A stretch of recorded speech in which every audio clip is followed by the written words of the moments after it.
Welcome to the July 10th meeting of the Dover Board of Health. I'm call the meeting to order. I'm the chair, Kay Peterson. John Please. Quackenbush, member, present. Steve Kruskal, member, present. Great. So at today's meeting, we've all seen the agenda. I want to just begin by saying that our meeting in August is scheduled for August 7th. Does anyone have any problem with that date? Okay, then I think we should proceed to our hearing. We're going to have a public hearing tonight, Steve. Mr. Wensong Khan is on. I was just wondering if he might identify himself and the reason for his being here in case we could expedite what he's here for. You're muted. Apologies. Yes, my name is Wensong Chen. I'm a resident of 88 Center Street. And the reason I'm calling in that the contractor I work with said that is a hearing and he's going to propose or explain what is the plan for the well. And he wanted me to join and answer any questions if you have. So he's planning on attending? I believe. And there's someone on the call with a name iPhone. Is that the contractor by any chance? It's Cliff at Northeast Water Wells. So you're the right person. Yes. Yep. All right, then I agree, Steve. Thank you for mentioning that. I think we should reorder the meeting unless someone objects to reordering the agenda. Jason and John, okay with you? Perfectly fine. Yeah, sounds good. Okay, so let's turn it over to Jason to discuss 88 Center Street. Yeah, Cliff, why don't I give a real quick synopsis and then I'll kind of let you jump in and take over here. So 88 Center Street, I don't know if the board remembers this property. They originally came to us back in December. They were having some issues with their well water. It was just, they didn't not have water. They just had a very weak flow. So they were working on a new well at the time. So they've since drilled a new well. They still have their existing well on the property. It's just a problem they're running into is this new well doesn't have a sufficient flow. So they're coming before us tonight with a request to essentially combine the two existing wells on the property and use that to supply the water for their house. Now, I don't know that this is something we've traditionally allowed. The board might know better than me, just being here in prior years. There's nothing in our regulation that explicitly says they can't do that. So Cliff came to me with this a few weeks back. I kind of just told him, look, this isn't a decision I'm going to make. I'm just going to leave it up to my board and we can kind of go from there. So Cliff, that kind of covers it, but you may be able to explain in more detail on your end. Yeah, I mean, that's pretty much the summary of it there is that, between the both wells there that, probably be sufficient to, get through the day-to-day tasks there. And, I think just one independently there's some struggles there with the lower flow rates there and, having the ability to combine the two together, would give him a sufficient amount of water there to be able to do what he needs to do, from day to day there. So what is the history of this property and the well on the property in the past? There's been a series of wells there, as far as I know. Maybe 4 or 5 over the years. It's a tough spot there that, initially when the general contractor had owned that house and he actually had lived there himself, he had put in a well. And the bedrock is a very difficult, very challenging spot over in that area there. And there's been some other projects that have been kind of pretty close by that have, brought up some, unique challenges there, and it pretty much comes down to the bedrock type. And the first well originally was drilled and basically collapsed in on itself there, and that was probably, oh geez, back in like the early 2000s there, when the property was built, and we ended up moving to a different location, tried in a different spot. We still ran into some issue like the 400-foot area, and that kind of brought in some debris and unexpected items in there, but it was sufficient enough to get a building permit there and kind of move on.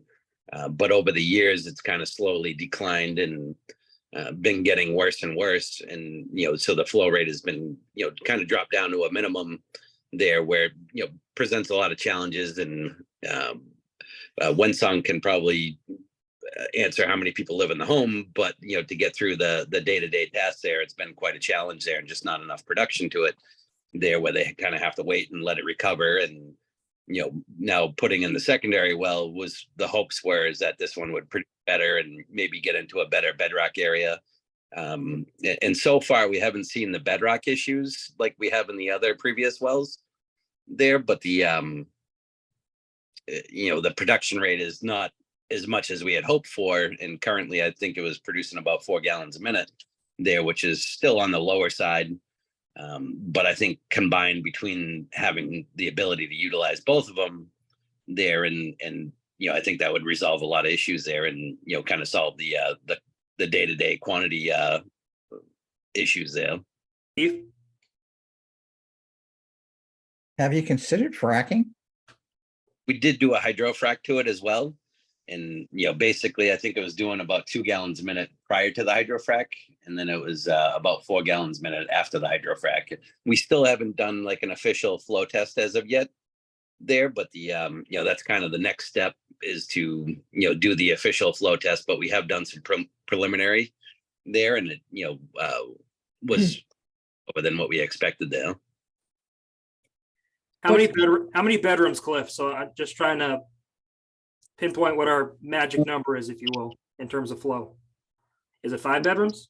The Wensong, is that a 5-bedroom house? It's a 4-bedroom, and we have 4 people living in the house. And the existing well was not producing enough, so literally we were running a hose from my neighbor last Thanksgiving to my house to be able to do the water. So I remember I sent an email like in January 3rd for the approval. I don't want to disturb your holidays, and so appreciate that you did approval. So with this new well, I just want to make sure that if the existing well we can keep as a backup, if the new well, because the new well, when we moved in, it was pretty good, and then around the time it's going like produce less and less. So if really want to have that as a backup, if the new well does not produce again, and we will be able to at least have some water. Right now we are kind of living on the ration of water. How long have you lived in the house? 10 years. Actually, it's more than 10. We moved in 2010 when it was built. The builder didn't live in there much. He built in and he just sold to us. So I guess, my concern would be if the existing well has a flow rate that's really low, it's going to be below 4 gallons per minute, 2 to 4 gallons per minute, right? The new one you think is maybe 4. Combined, is there actually enough of a flow rate to be able to supply the house? Yeah. I think the town rules are 3.5 for 3-bedroom. 4-bedroom would be for like 4 gallon a minute requirement.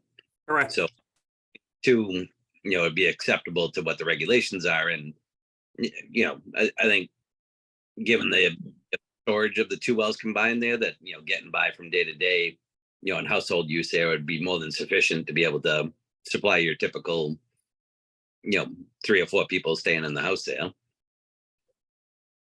So I have some thoughts about our regulations. And first of all, before I talk specifically about them, I would say I'm not aware of any case in which two wells have been combined for use in a dwelling in the town. John, you've been on the board a shorter time than I, so you probably haven't heard of anything either. Steve, how about you with your seniority? No. You haven't either. Let me just talk about the regulations for a minute. That there's nothing in the regulations that specifically forbids combining wells, but every paragraph, every sentence about wells talks about the flow rate for the well, using the singular, not the plural, to talk about what the requirements are for a well that services the dwelling. And there are many references to the well. There's also a definition, you might want to pull this up, Jason. It's the definition for an irrigation well. And I know it's about the paragraph, or the definition is about an irrigation well, but in there is the sentence that in no circumstances shall there be more than one water line servicing the dwelling. Which is not quite the same as saying there can't be two wells, but it's, but that's the, to me, that's the intent. The intent of the regulation, I mean, the regulations address and assume a single well per dwelling. And Jason, you don't need to show it. I read it. If anybody wants, I could read it again, or we could show that Okay. paragraph. Steve, How far down did you go when you were fracking?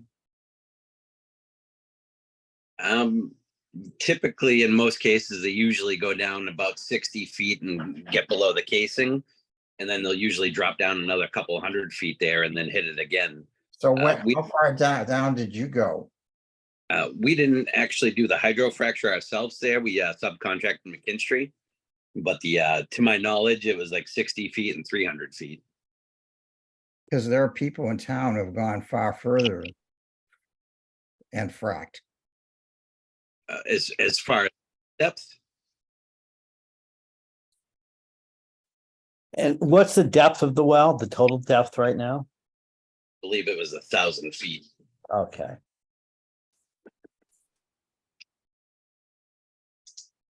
So were you fracking at 1,000 or were you fracking at 60 or 300? Hydrofracture, you typically start at the top and you pressurize the hole and you pressurize the entire hole from top to bottom. And then depending on what the results are, you basically time it on your return and how fast you get coloration back to it. And then at that point, it's really up to the person doing the hydrofrac to go down further at that point and see if they can build higher pressure and get it to pop at that level. So, there's no doubt the hydrofracture was done properly. We've obviously been in business since 1966 there and done quite a few wells over the years there. So, I mean, it's certainly, and I guess to a certain degree, there's some caution of how much, like there's zone fracking that you could break it down into segments. But given the nature of the rock down there, it's a lot of equipment to go putting down the hole and very expensive. And if that bedrock gives way, we're in big trouble. Not only are we going to lose the well, we're going to lose all that equipment down there and everything, and create more issues there. And so it's kind of to the point where I believe it produces enough, but having the other well as a backup situation would be like the ideal circumstance there, at least provide a secondary source of water, in the event it's ever needed there.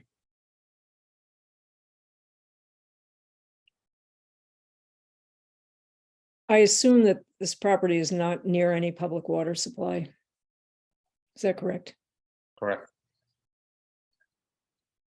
It's 88 Center Street. It's a junction between this the Center Street and Pine Street.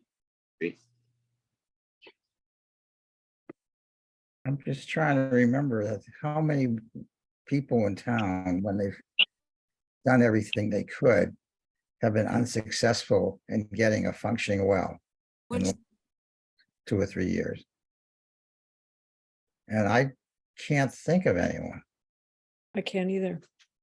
We had one in recently over on Walpole Street. I think it was actually last year that they had done a zone frac to the well, and they couldn't get enough to be able to pass the flow test there. They ideally wanted it for irrigation. They didn't really care if it could run the house or not.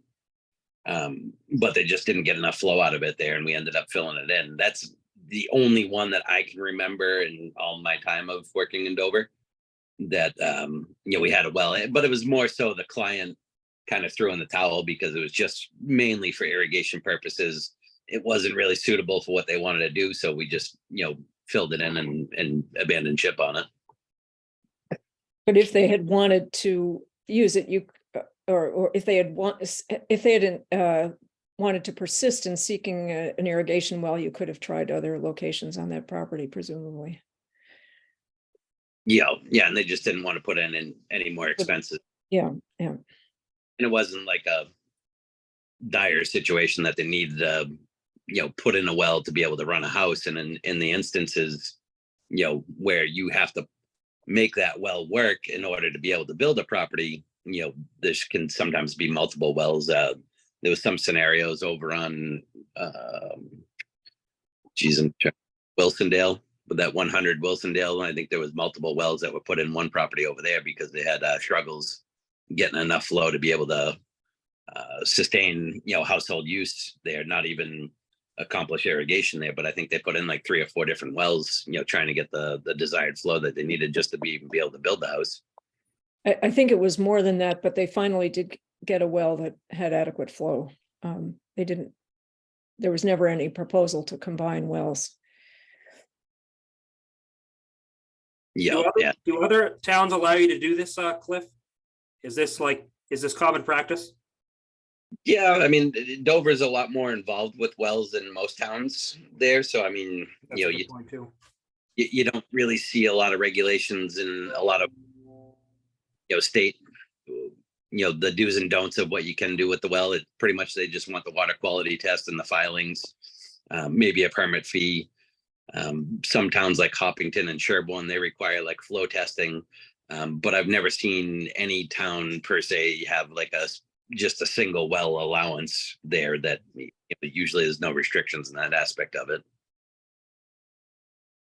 So my first concern is that I don't see our regulations as allowing this, and I don't see any precedent for it in Dover. I would say, and this is just my opinion, but and it's kind of independent of the issue of the regulations, but that it also, in a way, doesn't make sense if you're in an area where there's declining production of a well over time, to think about having 2 marginal wells in an area where the water production is likely to continue to decline.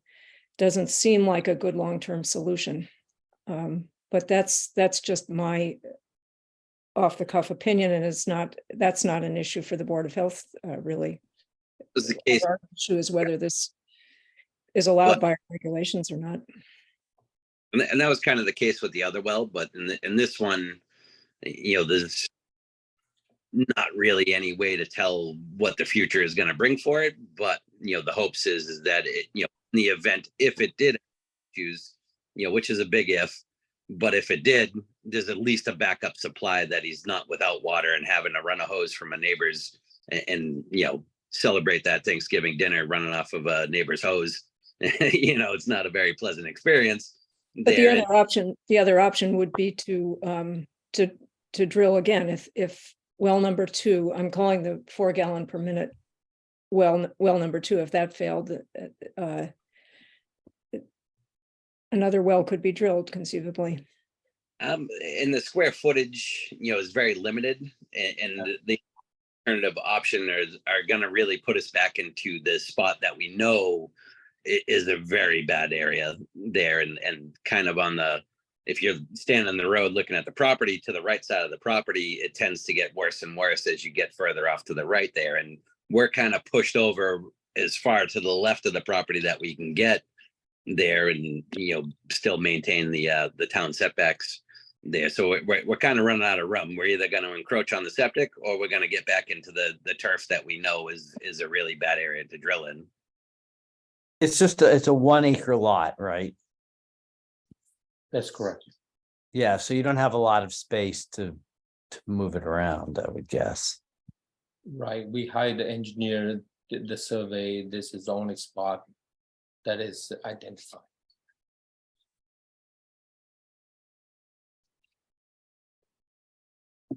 So it would require a variance for us to approve this, correct?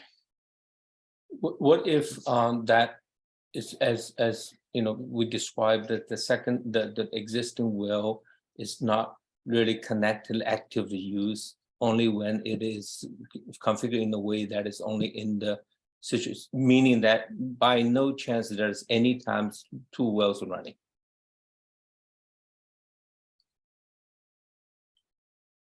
Well, the regulations, to my reading, say that you can't have 2 wells hooked up to a residence.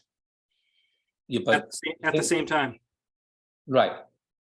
And if this is, there's no same times using the no any chance of the same times using the both well. It's like the disaster recoveries, right? So if one well failed and not water, then we do a switch to the second well. How far apart are the 2 wells, Cliff? I believe they're 100 feet, but Winsong might know better on that. I think we have a site plan around here. So I Yes. believe it's around 100 feet. Gotcha. Yeah, that's because the new well's over by the chicken coop you have in the back there, right? And then the Correct. existing well's over other end of the yard. Yeah. And they do make like a 3-way electrical switch that you can basically toggle to only operate one at a time. So it would be like one power circuit feed that you could have the option to go to well 1, their first circuit off or second circuit. So you have that switch to restrict only one well being used at a time there. So there is, a method to regulate that there. So only one well can be controlled at a time.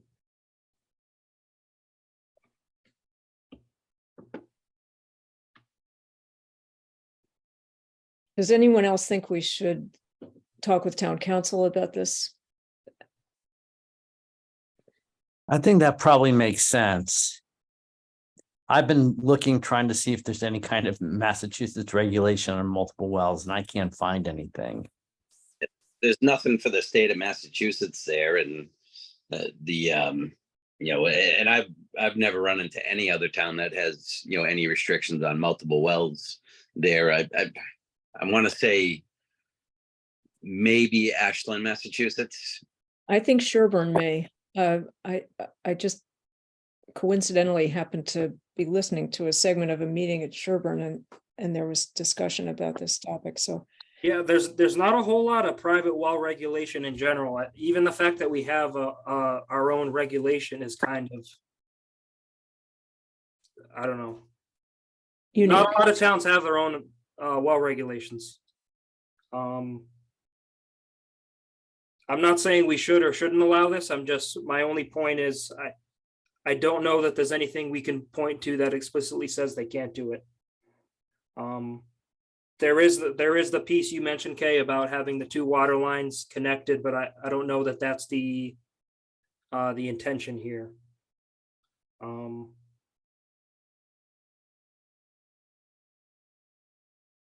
and honestly, it would seem simplest to have 2 lines running into the house. but that is specifically, Yeah, that you can't do. It does say that. Right. And given the construction of the house and the type of basement that it has, the easiest installation aspect of it is to utilize one water line and run a separate electric line there, just given the fact, because he has basically a walkout basement and the water lines were all kind of put under the footings and run underneath the foundation, and they come up in the center of the foundation. So trying to run a secondary water line is almost near impossible to do without, running into frost hurdles. So where would you connect the two wells? We would basically run it from well to well and then run an electric line separately for the new well. So what do you all think about this as precedent? Because does this then become a precedent for properties on which there's inadequate water? I think it's a precedent that we need to take more time to discuss if we're going to establish a precedent such as this. I certainly want to hear from Nina. And thirdly, I'm not yet convinced that the effort to get water out of the second well was fully explored.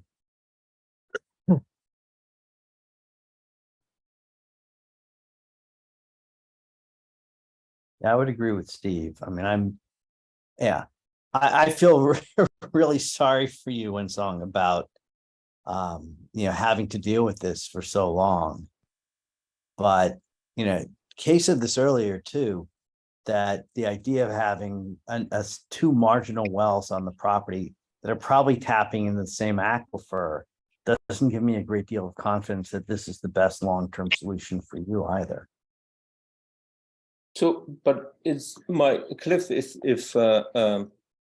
if I understand correctly, that second well is very close to the flow, and that's what we think that this is the most, because in terms of exhausting the options and we have put, we will drilling down. The first one was 800 feet, and the second one we drilled down until the 1,000 feet as far as it can go, and then we did the fraction of it. I think that's get us to close to 4. Is that true? That means, Cliff, if you have the more details on that. Yeah, and as far as what we can tell on the preliminary flow testing, the well would be acceptable by the town standards on the flow rate, but it's just a concern of where it is kind of just meeting the regulations, having the backup supply as a kind of a buffer or a cushion, or in the event if something happened to this well, as an emergency backup situation there, and utilizing, kind of sharing that one water line there. There's really no reason to eliminate the other well. That's a pretty deep hole in itself, and to just abandon ship on that, and given the space restrictions, to fill that in the event if something was to happen in the future. And again, that's a really big if. It's not saying that there would be something to happen, and it's just kind of leaving the door open, so if we had to revisit in the future, you're not starting off in a completely new hole doing something else later on down the road though. So that raises another question, and that is there precedent for not decommissioning an older well when a new well is drilled on a property, and just capping the wellhead and leaving it as is so that it is potentially accessible later? The Massachusetts code is that if a well isn't in use for a year, then it should be, abandoned in the proper method there. And, so basically the regulations state that, if the well is out of use for more than 12 months, then at that point, it's to be abandoned. We have similar language. Ours says 3 years. Yeah, if I'm reading that correctly. Well, that's why I asked how far away it was, because if you do have more than one well on the same property, they need to be at least 50 feet apart, which obviously they meet that requirement in this case. So now, am I correct too? It sounds like not so much the flow is the issue here, but it's the recovery. It sounds like the initial flow is fine, but then it's just gone. What's that, on the original well? Yeah, I'm just talking about the recovery. I mean, I think it's at certain times of the year, and I believe he had more issues last summer there versus the spring, and then getting into the winter months, it was a struggle. I don't know how it is as of now. Yep. There, I know during higher Yeah. times, other well is tends to be a bit of a struggle there.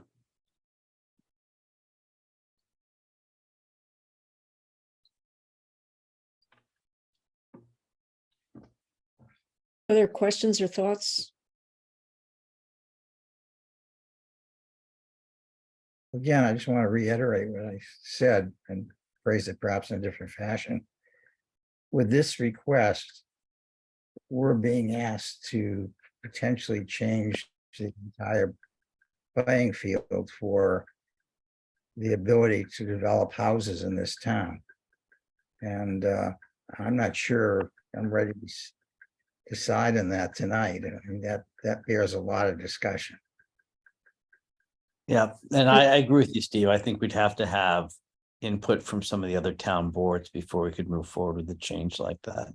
And probably Nina to make sure we don't run afoul of any state regulations we're not aware of. Yeah, And I would add the phrase that we're being asked to allow to make our regulations more lenient in the for building sites with marginal water availability, and that doesn't make sense. Yeah. Is there any so can you frack this well a second time, or, can you, it wasn't clear from what you said earlier that it was really fracked all the way to the bottom. And I know there's some concern about the bedrock caving in. a hydrofrac is basically you're putting a balloon into the well and you're pressurizing it from the top of the well to the bottom. So you are Okay. fracking all the way to the bottom on any hydro. I've read in the past that you can do zones though, too, right? You put a top and bottom balloon in and then pressurize it.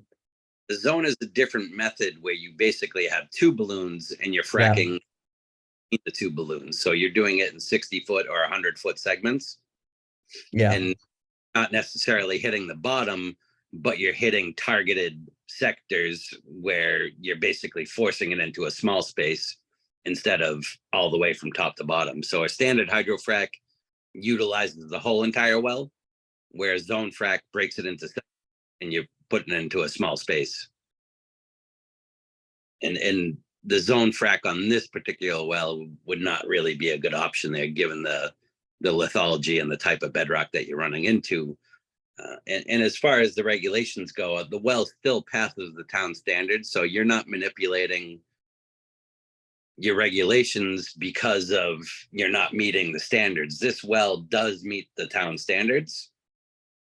It's just in the event if there was any issues, it's providing an emergency backup situation, on the existing well to, why waste a good hole?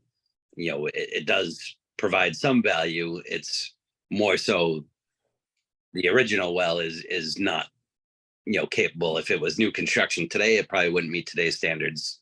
But the new well that's there currently would meet today's standards. So, I get your concerns of other people building houses and trying to use this to their advantage of just putting two wells, but I don't think that's the case here. This well is acceptable. It does meet the standards.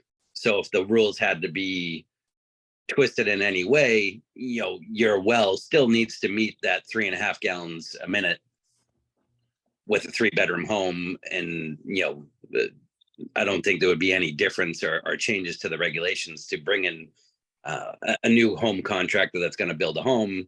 If he drills 4 1-gallon a minute well house there, and I completely understand that aspect of it there, and not getting into that territory, but this well does meet those singular standards for one well to be able to run that one individual residence currently.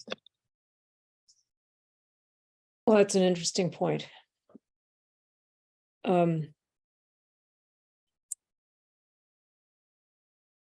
Do we want to continue discussing, or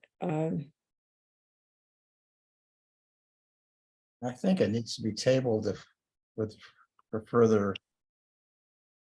Say it louder, Steve. I think this needs to be tabled in order for us to make further attempts at understanding all the ramifications. I'd like to entertain a motion like that then. May I say something before Sure. motion that I appreciate your attention and I myself live in this one for more than over 10 years and has been okay, and since last 2 or 3 years it's been failing. And the last year, as I said, I was literally running hose from my neighbor starting the summer.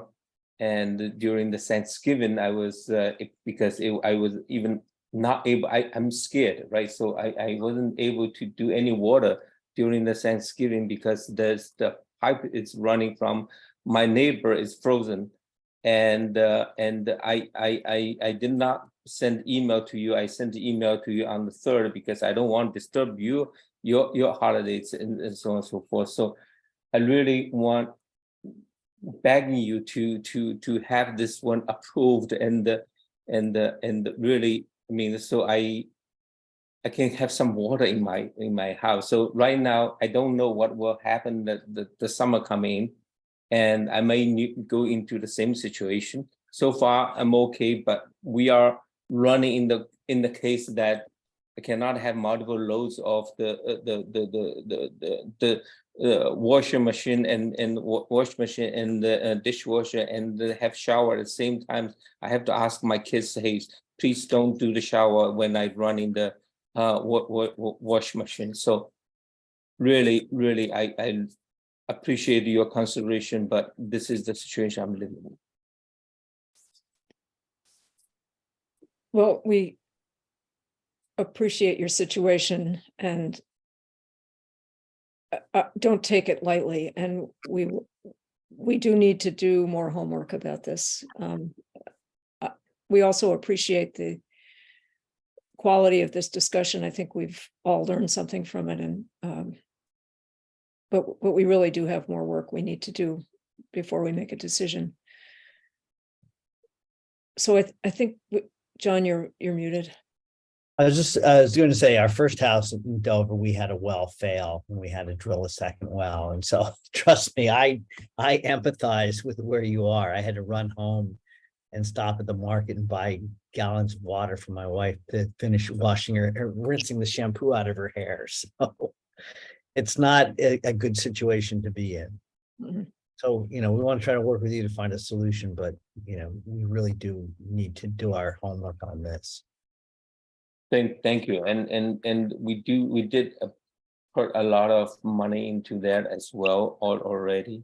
Did the trying to change the old well pump for multiple times, and the new well digging in the fraction is like, it's tens of thousands of dollars. And it's not like we're not making the effort. We're putting all the effort in there and putting a lot of money in there. So I understand you need to do more research and homework, and appreciate that. If you can let us know when that decision is being made. Thank you very much. And are you going to proceed with the formal testing of the new well, the flow testing? I mean, I guess I could talk to Jason about that, about getting that on the schedule there, because either way, I mean, the formal testing is going to need to be completed in water samples, regardless of the outcome. So we can certainly get moving forward on those things to get a certified result on the flow rating. Yeah, I mean, bottom line too, we could go through with the flow test, do our quality test. And this well that was just drilled could meet all town standards, and you could be connected to that for the time being, and it's just a matter of we need to figure out what happens to that other well that's there for going forward. Can it be utilized to combine, or can it be utilized as a backup? I don't know the answer to that today. But I think for the time being, if we can at least secure this gentleman and his family an adequate water supply. I think that's the goal. And, figuring Yeah. out this backup situation or, combining the two, we have time to figure that out. Here's, I mean, this is not probably a solution you want. But if that, unless, I guess my concern is the second well, the flow rate drops low enough, the refresh rate is so long that it's just untenable. Would it make sense to put 2 tanks in the house? Right? That would be a backup supply where you could draw in water slowly over time. And it wouldn't require having connections to 2 outside wells. So the storage tanks in the basement, they take up quite a bit of room, and Yeah. the space itself there is pretty limited, or pretty full with existing equipment there. So I believe if I remember correctly, there's like a living room down in the basement. So you basically would start eating into that space to be able to put additional storage tanks into the basement area. Alternatively, there's a garage on the other side of the wall, but then you're facing issues with the cold weather and stuff there if the garage isn't heated there to maintain those storage, from being back there. And bulk storage is not ideal. I mean, yes, in instances, if you run into really tough spots, the bulk storage, it's kind of really your last ditch effort. But they can be like bacteria breeders and, a maintenance item that, you really try to steer away from, in any event possible there. And in other towns, we have done multiple well situations, more so in New Hampshire, where you get into like Windham, where there's really tough areas that, they have 1,500 foot, 1,800 foot wells that are producing a half a gallon a minute. You do run into multiple well issues and bulk storage quite often in the Windham, New Hampshire area there. And, we have numerous properties that have 4 or 5, 6 wells that are just maintaining a property. But we've done numerous that have 10 underground 10,000 gallon storage that basically run booster stations to be able to supply the house too. But the indoor storage tanks, in my experience, can be a little bit of a headache. And I wouldn't say, that you couldn't install one. It just becomes a big maintenance item and a potential for a bacteria issue. All right, thanks so much. Do we need to vote to continue this? Or can we just table it without a vote? Anyone know? Ask Karen. Yeah, it's up to you guys. You should make some sort of motion, I think, just Yeah, so we can put it to rest and decide one way or another. What? I move we table the discussion until we can get some more information and pick it up at our next meeting. Second. in favor? I, Kay Peterson. Hi, see. John Quackenbush. Okay. May I know when is your next steps or next meetings or what do we do next? Well, our next scheduled meeting is, John, you said that John sent me a text in the chat and said that he's going to be in, I'm going to be out of the country on the 7th, so. and you'll be 12 hours out of sync with us or something like that. You'll be Yeah. somewhere impossible. So what about August 14th for our next meeting, or the last Monday in July? Last Monday in July does not work for me. The 14th is okay at this time. So Monday, the 31st does not work for you, Steve? And Not good for me either. The 14th is better. and how about I don't know if we could have our homework done by then, but by the 20, and in fact, I think Jason's point is a really good one, that we don't, the approval of the new well doesn't hinge on this decision. And if that's approved, then that can be used, and we can, I don't mean we're going to take our time making this decision, but we can take the time to make a careful decision. Yeah, I mean, there's still a well out there to flow test and quality test and see where it stands and potentially utilize as a water source, so. Yeah. In the grand scheme, this discussion and this decision really doesn't change a whole lot for the now, so I think we still have time to decide how, the whole thing should be handled. So how about August 14th for our next meeting? That works for me. John, you too? Sounds good. Okay. Let's do that. All right. Thank you very much for joining us and presenting this situation. We'll do our best to help you out as, Thank you. I really appreciate your attention. Thank you. okay. Thanks, guys. Thanks, Cliff. Thank you.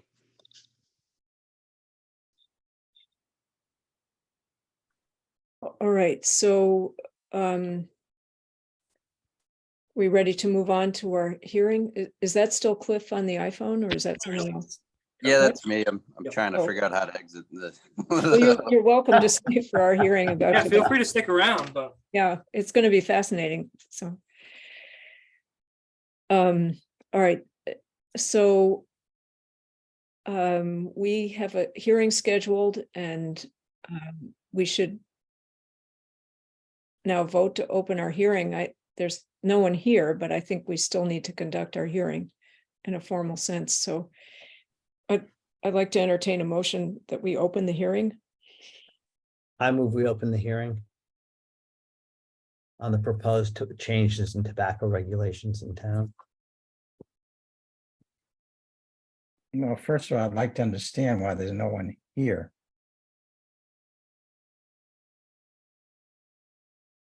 Well, should we open the hearing and then we can discuss, we can talk in the hearing too. We don't have to have other people for us to talk, so.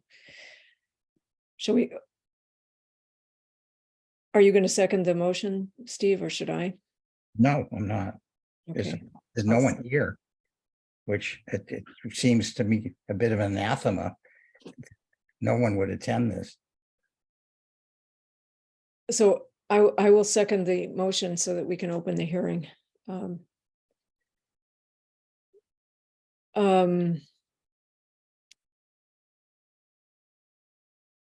Why don't we address Steve's concerns first, and then we can talk about the substance of the proposed changes to our regulation.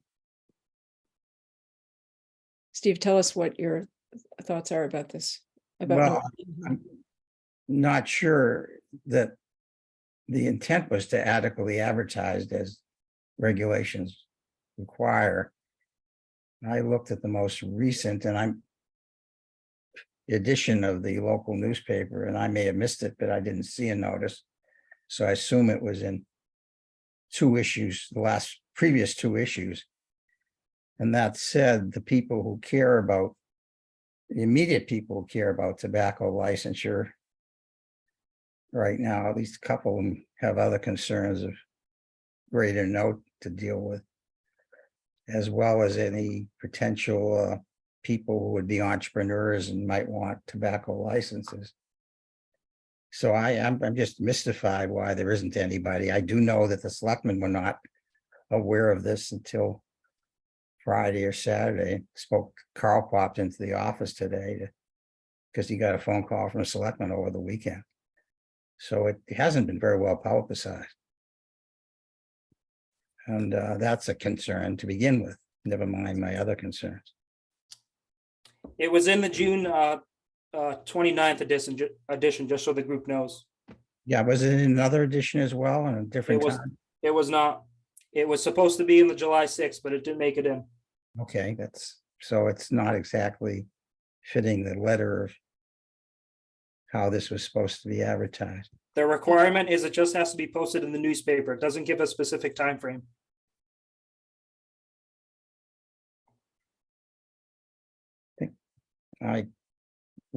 I don't know the exact requirement, but I beg to differ in terms of the possibility of it being more specific than that regarding posting, because we've had experience with postings in the past, and I remember people saying it had to be posted 2 consecutive weeks or something like that. Only if it's a regulation pertaining to septic, which this isn't. No, Unless you can show me in Mass General Law where it says otherwise. I usually rely on people to tell me what the gospel is, but prior, there seems to be a dichotomy between what I'm being told now and what I've been told in the past. Well, I think it has to do with the subject matter of the regulatory change, Steve, that, Right. that, I'm not going to go any further. I'm just raising that objection for the record. okay, then I will respond and say that that's not a rational reason to object to having a hearing, because we're completely within the guidelines of what we're supposed to do for posting. And if somebody, if a selectman hasn't heard about this, which they could have from Carl, because Carl has known about this for a while, or they could have by reading the paper in which it was advertised. If they're not interested enough to do that, then I suspect they're not interested enough to attend our meeting either.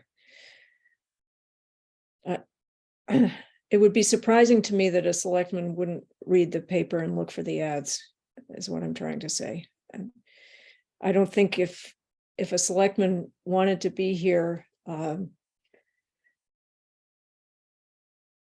said that to you, that's a reason to change the time of our meeting. No selectman, for the record, has told me that they want to be here, but it's clear that they were not apprised of the issue prior to Friday or Saturday. And Then it's clear that they didn't read the ad. And then it's also, and also, that doesn't mean that we can't discuss this. I'm today. not saying you Conduct our can't, hearing. I'm saying that there may be a technicality that it hasn't been adequately advertised. Steve, you don't have any evidence that there's a I'm technicality. just raising the possibility Well, it's also possible that for future review. there's space lasers out there interfering with this, but there's Well, no, if you want to reduce it down to that, Steve, I, it's, unlike you, would don't take that type of insult. I'm sorry, I- Steve, but I I apologize. understand Steve's concern about people not knowing about it. But, to Kay's point, this was posted. The fact that one of the selectmen mentioned it to you means that at least there's some broader knowledge of the meeting. So, it's worth noting, and it's worth ensuring, looking to the future, that we make sure that every meeting continues to be well advertised. But I don't see a reason not to move forward with the discussion, so maybe we should just do that now. With Steve's concern noted. Okay, and Steve, I apologize for saying what I did.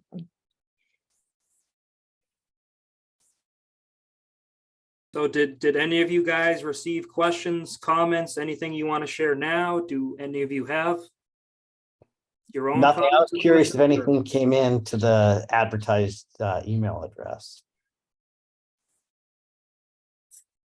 Did anything come in? Did you get any? I got the one email I told the group about a few weeks ago. It was someone from the cannabis company who just questioned when the hearing was, basically. Okay, That was about it. Steve? I've spoken to 2 residents about this recently. Mm. It's not clear to me that they were embracing it.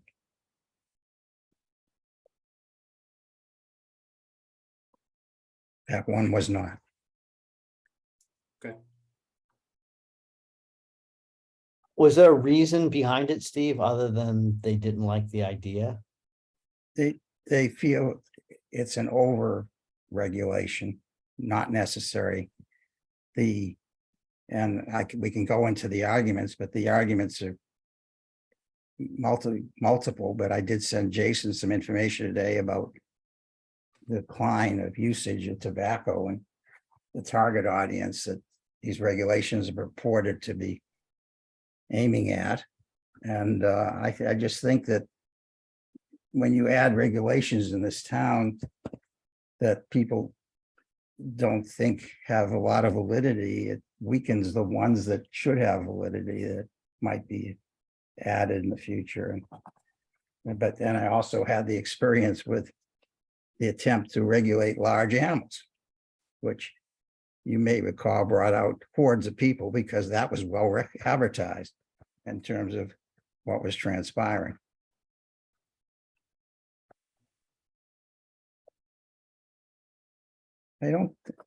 I just don't think, I think the kids in our school systems are pretty well educated about this issue. I think the incidence is very low. And I think it's not the type of thing you want to throw a regulation in about when at some point you want to throw in a regulation that really has meaning and teeth. And I also think this can be interpreted as being anti-business, which I don't want to personally feel that I don't want to accept that identity personally in my role here.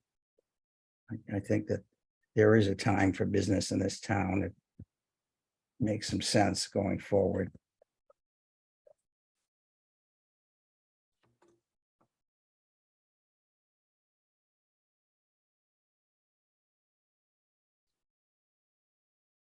Steve, do you feel there should be no cap on tobacco licenses in town at this point? Yes, I feel exactly that.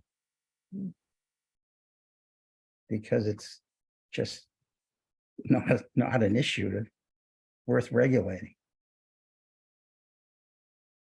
So another point of view is that one of the reasons that tobacco use among young people is down so much is that there has been a substantial reduction in exposure to advertising and tobacco products. And there is widespread understanding that the more young kids see sort of the fruits of the labor of the tobacco industry, the more likely they are to smoke.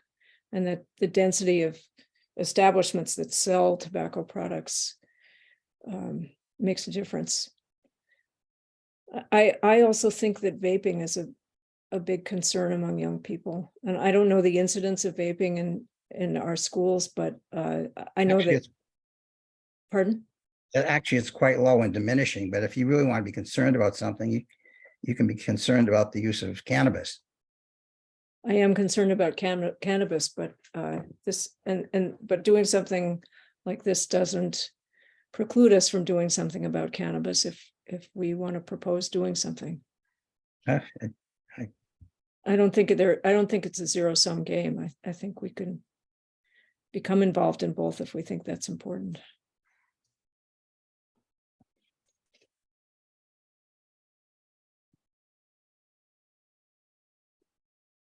So I found some data about the number of communities in Massachusetts that cap tobacco licenses. There are 88.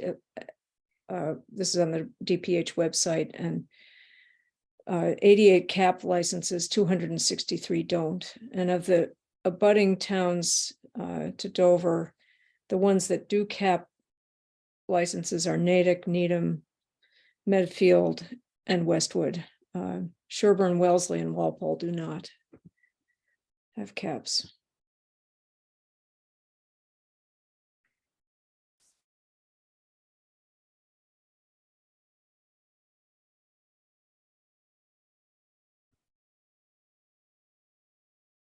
So there are two components to the changes that that Jason put in the document that's in the folder.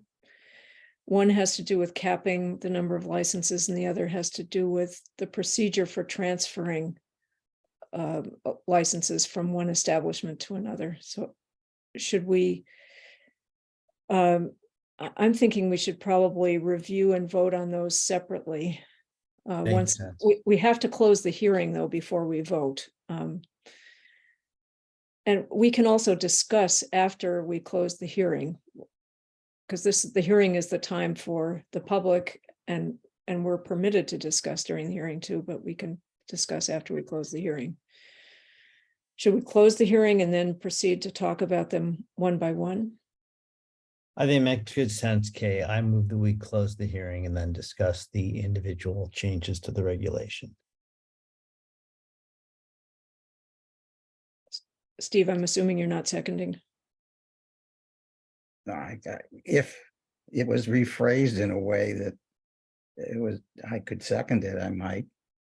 That I think that there's a compound sentence that John had, that the second half of which was a little troubling. If you just want to vote to close the hearing, and I move that we close the hearing.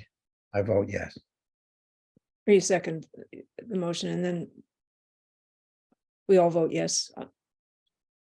Okay, aye. John Quackenbush, aye. Stephen Prescott, aye. Okay. So the hearing is closed. So do we want to put these up on the screen, or do you all have them printed out? Or should we read? I have them as a PDF, but if you want to put them up on the screen, that's fine too. Is that easy for you, Jason? Yeah, I'll see if I can pull them up.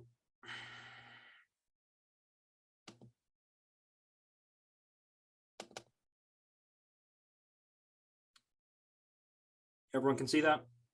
Yes. Yep. So these three items here, F, G, and H, it's basically just an add-on to our existing regulations. This section here, 220-6, retail sale of tobacco products.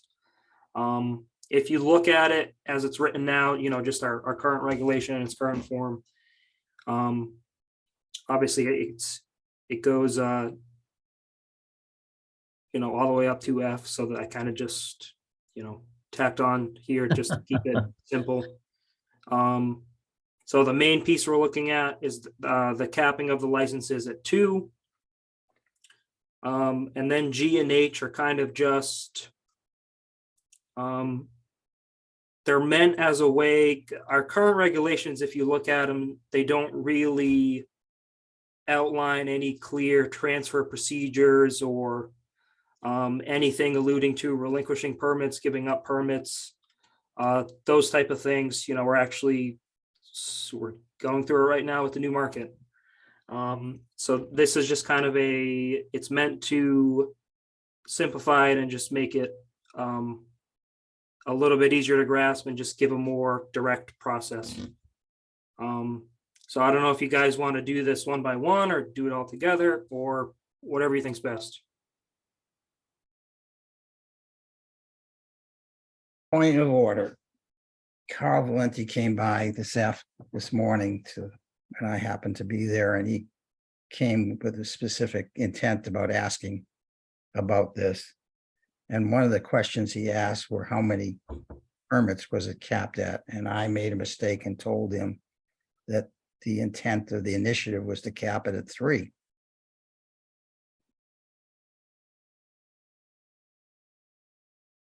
Just putting that out there.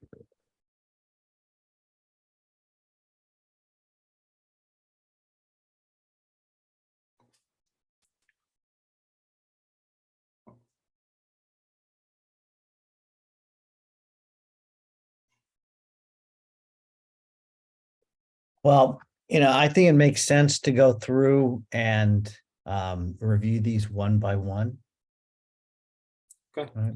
Because I we're agree talking with you. about, review them and vote on them one by one. Because they are discussing separate aspects of the town's regulation. And thank you for sending out the entire section 220 of the town code. It was very useful to be able to review that ahead of time. So do you want to start with FK? Yeah, I think we should start with F. F. Yeah. So, does anyone want to propose any change to F?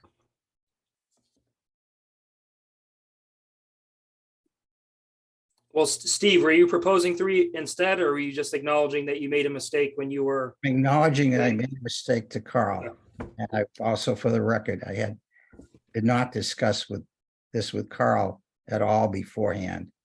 He came into the office cold and unbeknownst that he was arriving to me. Oh, understood.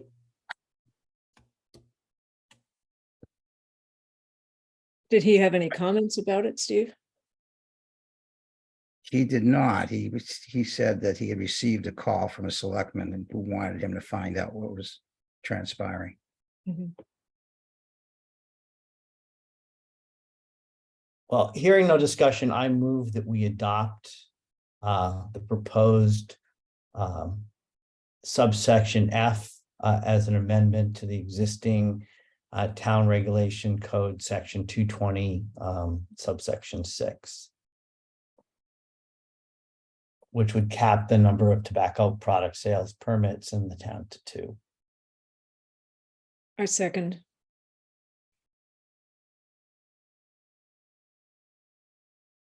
So John Quackenbush, I vote aye. Kay Peterson, I. Stephen Kruskall, no. Let the record show that the exact vote.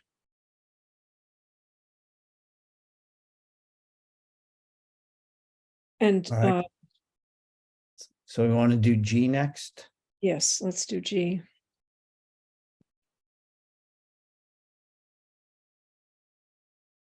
So this states that the permit will be returned to the Board of Health if the permit is not renewed or the retailer doesn't sell tobacco products any longer, and then it'll be up to the discretion of the Board of Health to determine if a relinquished permit can then be reissued to a new applicant or business. Any questions about that? Or suggestions for modification?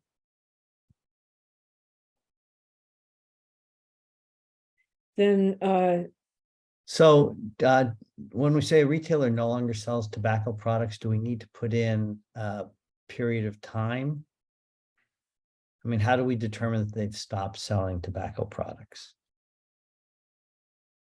I would assume we would learn about it when they didn't renew their tobacco license. Is that right, Jason? Okay, There's no other way we would learn. Well, what about now inspections? the language, I'm sorry, Kay, the language does say, yeah, the permit not renewed. So if they choose to not renew it because they're not selling them any longer. Yeah. That's clear. I'm sorry, I misread it.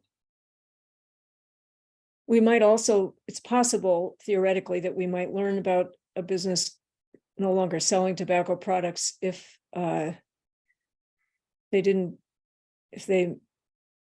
messed up on an inspection.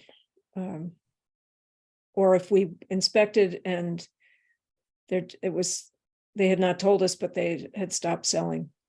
So it's probably not exclusively because a permit wasn't renewed. Right, but my reading of this is that when the only time the permit is returned to the Board of Health is if they fail to renew it. Yes, So even if they had a violation, they had to stop selling for a period of time, they'd still have the option to renew. yes. So I move that we approve amendment G to Town Code Section 220-6 regarding the return of non-renewed tobacco product licenses to the Board of Health.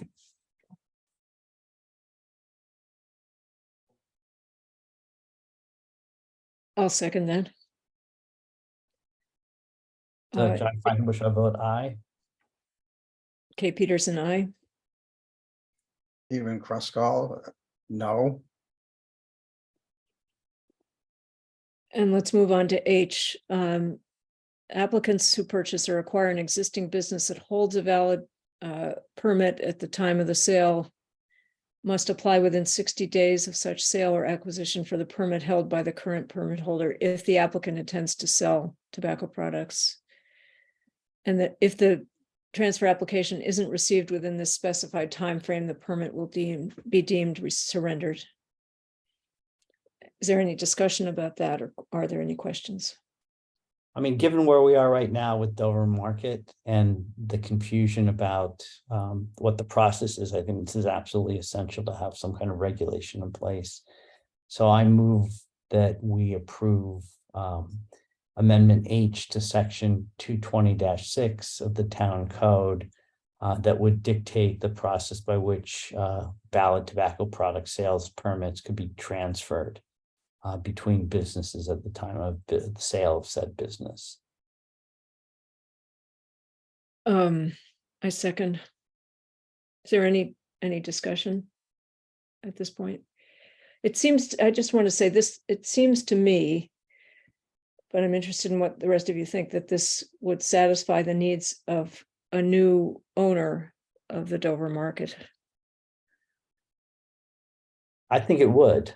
Keep in mind, though, that this H doesn't apply to them because they, in this scenario, they've inherited an expired license. Ken let his lapse. It expired at the end of June, so therefore it would, it'd be G, and the license in theory came back to us. I see. So we would have the ability to Yes. renew it. Yeah, okay.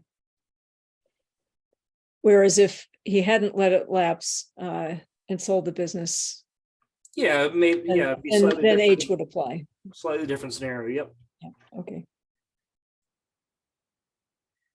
So, any more discussion? All in favor? Hi, Kay Peterson. Hi, John Quackenbush. Stephen Kruskal, no.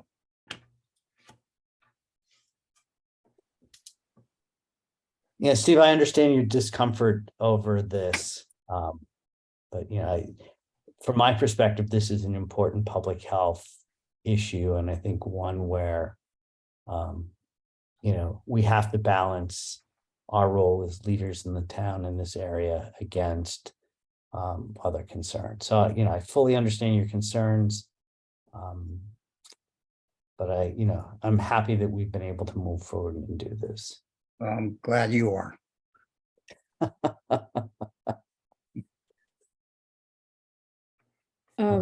I concur with John. I think that it's important that we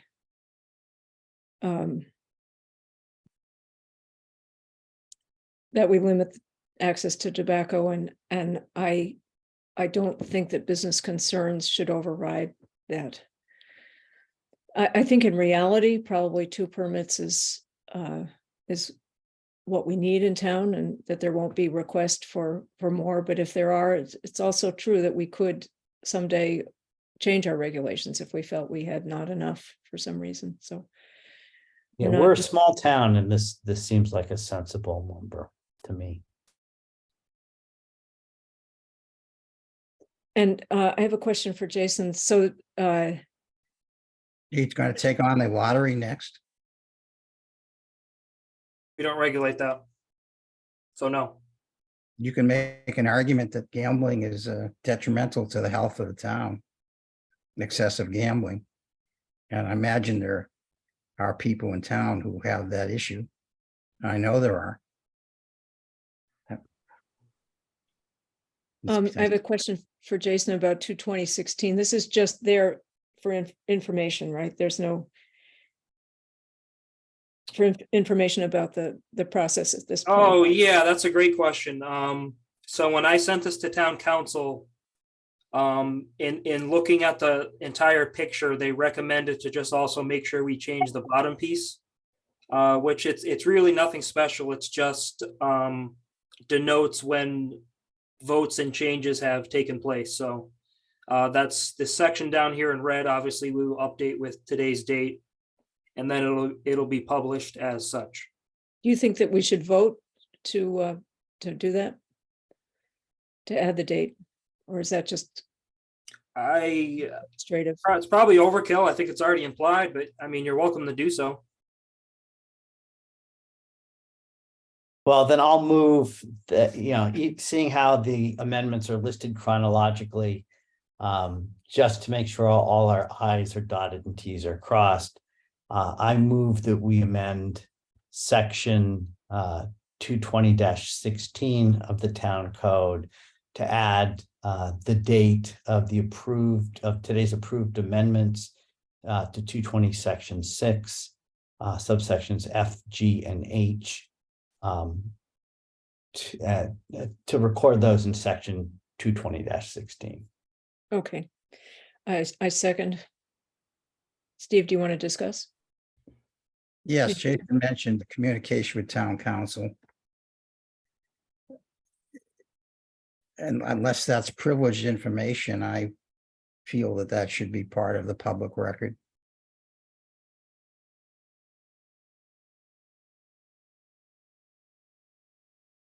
Do you mean the communication about the Any, bylaws? any communication regarding this initiative.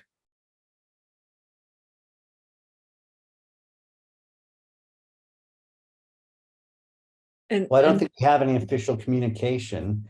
Your concerns have been noted in the minutes. Which is part of the official- I moved it. And I don't have to make an emotion, but I suggest strongly that any communication with the town council should be part of the public record regarding this subject. And that might even end up being subject to a FOIA request. and how do we make an email from the town council or from anyone part of the public record? I'm not Logistically. exactly sure, but it certainly doesn't get buried.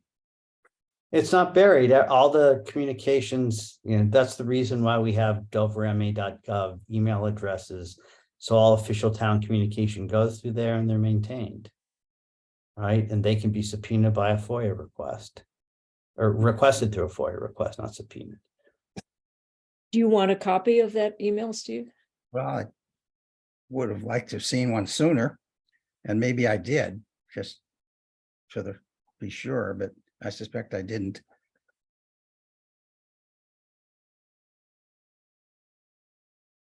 So yes,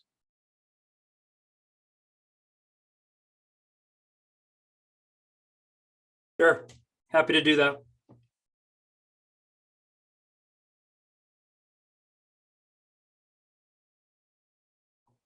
All right, so are we ready to move on to our next topic? Is there anything else? Jason, you'll work on the logistics of this. Yeah, so that'll be the next steps for me. Basically getting this finalized and coordinating with the necessary parties to, get this published on the website and everything. Okay. And that'll be that. Done. All right. Jason, do you want to move on to the other items in your report? Sure. Two more Yep. properties and inspection updates. Yeah, so 6 Park Ave, I was hoping those folks would be here. If you guys remember, that was an item from our last meeting. I was Mark Conrad's property. He was at the meeting with Ron Tiberi, who's a local engineer. They proposed a new septic system. They're going to have a well that's 50 feet from the system. So that was something we discussed last meeting. So as part of this new system design, they need a deed restriction because it's only going to be a 2-bedroom design that's required of Title V. You have to design for a minimum of 3 bedrooms. In this case, due to the spatial constraints, they really can only do 2. So therefore, the property is going to be restricted to 2. So I need to do a deed restriction for that. And in addition to that, Mark had a request because the property has an existing deed restriction, and I'm actually going to share it with the group just so you guys can see it.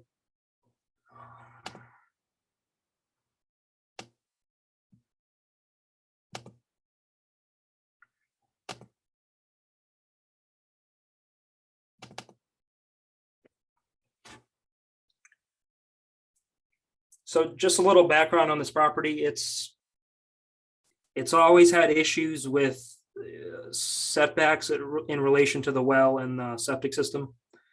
So this is actually a covenant from December 2000. They were asked at that time. Basically, the board required them to get their water tested annually and get their septic system pumped every other year. Mark has requested that while we're doing this current 2-bed deed restriction, that we undo this previous restriction that the property had. Now, one of the conditions you guys outlined in our last meeting as part of this whole discussion was we didn't have water quality reports from this property. So I was able to get my hands on 9 years worth of reports. Out of all 9 reports, only one of them had a slightly elevated nitrate count. Mark has basically requested that we undo this and just impose the new 2-bed deed restriction. I was hoping he'd be here to give a little bit more explanation and actually ask you guys himself, but I don't know if the group has any thoughts or if they want to undo this and impose something else, maybe less restrictive, or if you just want to leave it. It's up to the group. I mean, it doesn't seem to me that it's an undue burden to ask them to test the water, given how close the well and the septic system are. Right. And would he also undo the requirement that the septic system be pumped every other year? You may have said this and I was zoned out, but would he want to undo that part as well? I think that was the intention. So I think the idea kind of is, since we have to do this 2-bed deed restriction anyway, is there some way within that deed restriction, can we either nullify this old one or even alter it just to, I don't know, maybe instead of getting it tested every year, you do it every couple of years or something like that, or just leave it as is. And why does he want to undo this? What is the downside of pumping every other year and testing yearly? I don't want to speak for him, but I think the intention of, he wants to sell his house, and I think he wants it to be as appealing as possible for I the see. buyer, which don't we all? Yes. Um, Yeah, but as someone who moved into town and never had a well, I had no idea Yeah. what it was like owning a well, right? So I wouldn't know to even think about having the water tested periodically or having a septic system pumped. Given the proximity, I think it's probably sound policy to have it there. And so just to reiterate too, it's the well will be located 50 feet from the septic system. The requirement is 100 feet. Yeah. So we granted that variance. So I guess it's up to us how we want to impose that or kind of restrict it at this point. So this thought is just a proposal for window dressing, but would Yep. he be happier if all of the clauses in this covenant were folded into the other covenants? So there was only one covenant, but it covered everything. That is restricted to 2 bedrooms, pump every 2 years, and test annually.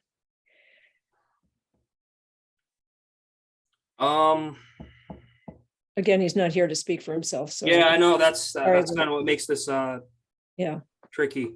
Should we postpone discussion of this till he can be here, or should we go ahead and vote? Well, maybe we should give him the opportunity to come and present to us in August. That would seem, it's unfortunately it's not here today, but give him the opportunity to present in August, tell him we deferred it out of respect for him, and that if he can't come then, we're just going to have to move forward. Jason, you have a sense of how pressed he is for time? I know he's trying to move quickly, but that's just the sense I get. I don't really know. And again, this is kind of hard because we're all looking at this, trying to understand what he's thinking and trying to speak for him, which we really can't do. Yeah. All we know is it needs the 2-bed deed restriction regardless. Can we tie something into that either undoes this or modifies it somehow, I think is the question. I think it'd be good just to consolidate it all into one deed restriction. I mean, that would be my bias. But Yeah, a I little less think- messy, yeah. Yeah, and I think requiring the water testing and having the septic system pumped out, given the proximity of the well and the septic system, again, make perfect sense. And I think would actually give buyers some confidence. Yeah. I mean, basically pumping every other year is going to decrease the probability that the septic system is going to fail, and failure would be pretty messy given the proximity of the well. Well, what, shall we, I'd like to entertain a motion then that, that the stipulations of this covenant be folded into the other one. And that we continue to require pumping every other year and water testing annually, along with the 2-bedroom limitation. So I'm happy to do that as long as we don't want to give them the opportunity to come to the next meeting. As long as we don't? Or do, No, if we're gonna make a motion to combine them, then are we gonna ask him still to come to the next meeting?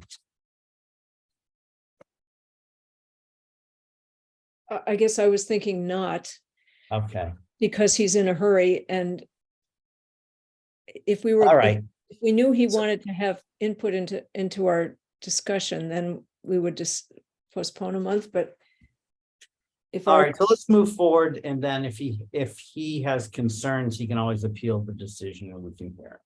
So just move forward and just do the deed, the 2-bed deed restriction, and just keep this one. no, fold this one Combine the into two into a single deed restriction. one document.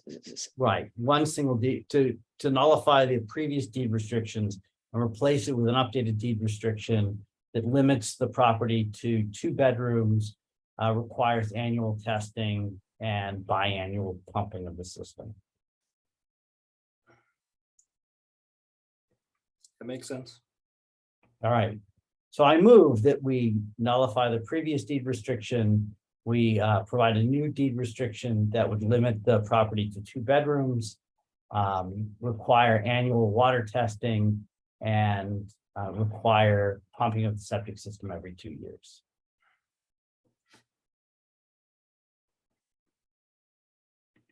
Somebody want a second? I'll second. John All in Quackenbush, favor? aye. Kay Peterson, I. Stephen Kresgal, aye.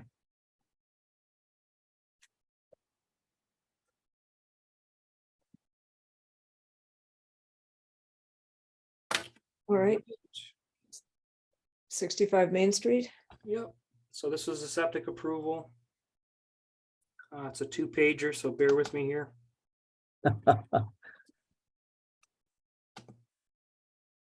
That being said, it's not an overly complex system. So 65 Main Street. This is a complete tear down and rebuild, I believe. I actually went out a couple months ago and flow tested the well in the front yard also. So this is going to be a pump system. Leaching area is chambers. It is in a zone 2, meaning it has nitrogen loading limitations. If you can read my handwriting, you can see my calculation I did down here. It does meet their loading requirements, so no issues there. They are close to a wetlands, but they're outside of the 100-foot buffer zone.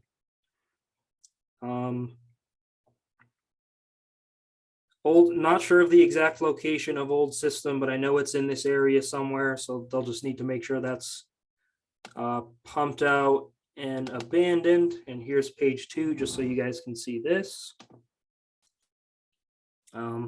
So chamber system, as I mentioned before, it'll have a pump. There is some issues here with high groundwater, so that'll be one challenge. So that all these items I circled down at the bottom, that's where we saw water in each of the test holes. 5-bed design, no garbage grinder. I don't have a whole lot of concerns with this one. I don't know if the group has any thoughts, questions, or if you want to move forward with approval. So you saw water in test holes. Does that mean it hasn't perked or it has perked? No, so it did perk. So you'll see here. So I'm sure the group is aware of our requirement, you know, no groundwater within 36 inches. That only applies to new construction on previously undeveloped lots, because if you look at this, you'll see redox was observed at 34 inches, so obviously less than the 3 feet. But they perked above that area. See if I can zoom in a little bit more. Perked at 32 inches is a 2 minute per inch perk rate, which is pretty fast.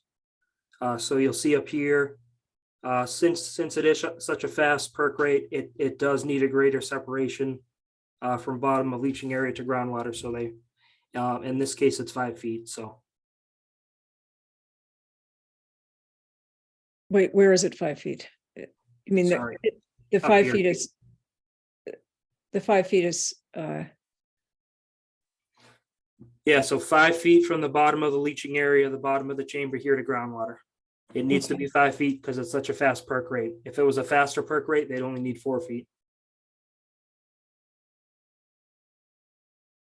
so wait a minute, you're saying that this is a different area than these other, the perked, the holes that were where the groundwater was 33 inches approximately, or 32 inches is a different hole altogether, different area? I didn't say that, did I? I don't know. I'm confused why you're talking about 5 feet and 34 inches. So the 34 inches is where the water table is. Okay, So that's marked down here. Right down here where it's circled. So that's elevation 112. Can you see that? Yep. So that's marked up here, elevation 112. So the bottom of the leaching area, in order to make this work, oh, so this is built up, that, yes. yes, okay, that's what I didn't realize. All Yeah, right, so, got yep, it. so the bottom elevation is 117, Gotcha. denoting it's 5 feet above. Does that make sense? Yep. Okay. Any questions? I have gone and approved this one on my end, just waiting on your guys's blessing for the same. Seems good, like a big improvement over the old system, so. Just Yeah, curious. so I believe it's an existing 4-bedroom and they wanted an extra bedroom. So obviously they had to meet new construction standards. So that's what this reserve area is here that they have as well. But you can see, I mean, it's a decent sized lot, plenty of space to work with, especially with the well in the front yard. There is the wetlands, but that really only affects one side of the property. So plenty of space. Yeah, not a lot of concerns on this one. Yeah, and you know, it moves the system outside of, it looks like where the old one was, outside of the region of the conservation buffer zone, so that's actually a nice improvement. Yep. Yeah, and actually I should tell you too, there's nothing exact about this where I drew the old system. That is just a guess because there's no record of it. Yeah, So my little circle there is purely speculative. I don't really know that to be fact. I wanted to know the rough area. It's going to need to be located and pumped out and abandoned regardless, but I just wanted to make note of it somewhere. Okay. A motion to approve?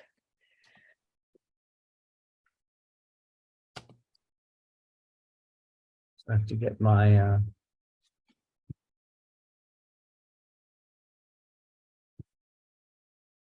so I move that we approve the septic plan for 65 Main Street in Dover, dated June 19th, 2023.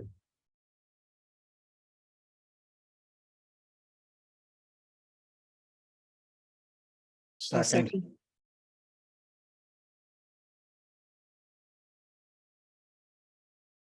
All in favor? I, Kay Peterson. Hi, John Quackenbush. Stephen Croscall. Okay. It's 8:05. Shall we keep going? Yeah, we can, Two more probably things. just a couple more minutes to finish the rest of these and we should be good. Yep. So inspection updates, the big thing at the moment, or the last couple of weeks anyway, I should say, summer camps. Had 4 or 5 camps start up in June. So I had to make it out to all of them, do their inspections and go through that whole thing. Obviously the Charles River camp / pool, you guys are all well aware of. That one was done. The Powesset Farm camp was done, Hale was done, Camp Grossman was done. Not much in the way of issues. Usually when it comes to camps, it's a lot of just housekeeping type things. Getting signage, making sure you have all up-to-date paperwork, Corey Sories, campers have all had their physicals, those type of things. So that was kind of the big thing for June. Hasn't been much in the way of food, but I am starting to, when I first got here, if you guys remember, I pretty much just went around and did the inspection for all 12 of our establishments just to get familiar with them. So it's been about 6 months since then, so I'm kind of starting to make my rounds again. So that'll be coming up. Other than that, not much to add on that front. Any questions about any of the camps or anything I might have mentioned? Yes, is Powesset still under a boil water order? I believe they are, and I'm gonna have to check in with them this week to see what their current status is. And Because basically they've been operating kind of under a contingency plan where they've been using portable hand sinks with hot water and bringing in bottled water just to do what they can to still continue to make camp work. But basically what I told them a week or 2 ago was, this is all well and good for a couple of weeks, but I don't know that that myself or even my board is comfortable with you operating in this capacity for the entire summer. So I think if this goes any longer, something is going to need to be figured out. So I haven't talked to them since like the end of last week. So I'll have to see what their status is this week. we probably need to know what the language is regarding our responsibility in approving the continuation of camp when they're under a boil water order. I wouldn't mind seeing that in writing, because that's potentially contentious.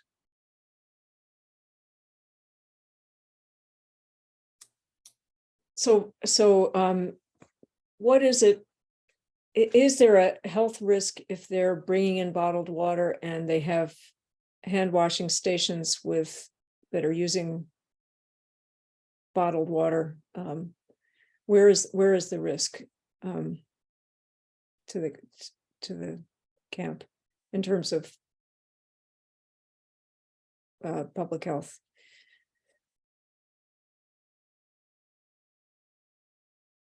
Consumption of vegetables on the premises by campers. Vegetables that might have been washed, you think, by the, Might have not irrigated. been washed. pardon? Might Or not have not. been washed. Yeah. Or might have been washed with alternative sources other than what's been brought in. Yeah. There's probably other issues too. We just don't understand this particular piece of ground very well. At least I don't feel I do. And they do irrigate out there, don't they? So you'd have to be concerned that Yes, they do. their irrigation wells could be contaminated as well.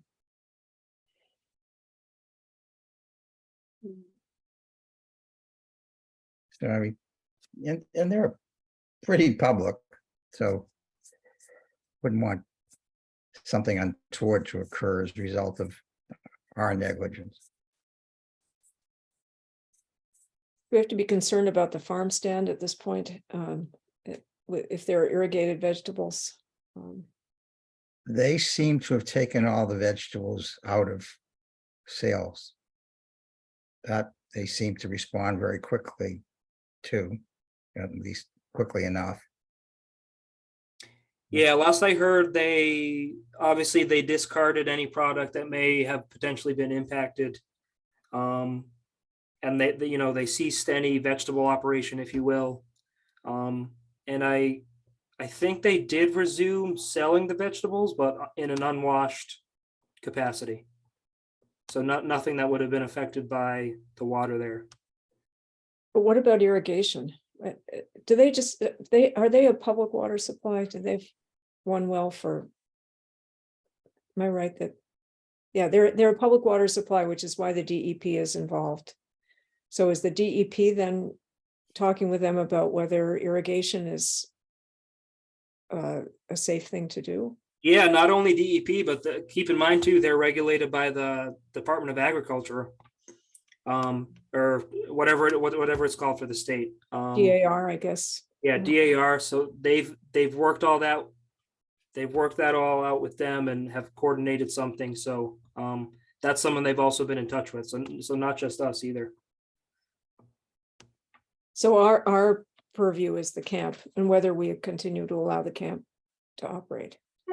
Pretty much, yeah. And I guess the food operation and the, whatever they may or may not be selling in the store also. Although unwashed vegetables are exempt. That's considered farmer's market. It's not something that's regulated. So what's not exempt? What that's in the store? They prepared foods. Washed vegetables are not exempt. Once they've been washed, they've been considered prepped in some way. So they fall under our purview at that point. Sounds bizarre, but that's the way it is. And what else do they sell in the store? Other than the vegetables, everything else is prepackaged type stuff. Uh-huh. Like Cheeses. Meats that are Yeah. from locavores, Yep. farms, some interesting prepared foods that are also done locally. In fact, if you like halava, they've got the best there is. Mm. And they have a lot of sundry locally produced products that are prepared and packaged. Just not at Powasset Farm, Correct. Thankfully. thankfully. So the question is, what are the kids eating? Let's bring your own lunch. Let's bring your own lunch. They utilize the kitchen, but it's for cooking classes. So it's very limited. They're doing things like pizza dough and just basic type activities. And any water they are using obviously is not from their water. It's from bottled sources or safe source. And So so that's the thing, I guess. They technically operating in this contingent manner, they're still meeting the requirements. So I really didn't have good reason to say you can't do it. It's just like I was saying before, it's a good temporary fix, but I really don't want to see them operate like this for the entirety of the summer. Or at least for them to be continually vigilant. Yeah. There's no lapse. I mean, yeah, it's possible to pull it off, but it's just that, I don't know. How much bottled water for all these campers for 10 weeks? Well, I guess isn't, if they're willing to foot that cost and do all that, then Is there any prospect of getting this resolved before the summer's over? What I would they had need heard- to do? I had heard 2 weeks about 10 days ago, so that's kind of why I want to touch base with them this week to see what's going on. They've been excellent about communication as well. I'll give them that. They were kind of on this from the get-go, and I've been in touch ever since. So, which gives you more confidence in the contingency measures that you put in place, that they're gonna actually follow them and not be blowing you off. Definitely. And when it first happened, I went out there first thing and I gave them a few critiques, things I would prefer, I like to see them do, and they took care of it same day. So not only are they on top of it, they're very receptive and open as well. Well, I would say my feeling is that you've set up a contingency system that seems quite safe. And I don't see that there's enough risk to warrant thinking about closing the camp. They're 2 weeks into, they're already a quarter of the way through the summer. The summer's really short. Well, they also told Jason they have, remediation plans that should be completed soon, so. What do they have to do? They have to chlorine treat the well, is that it, Jason?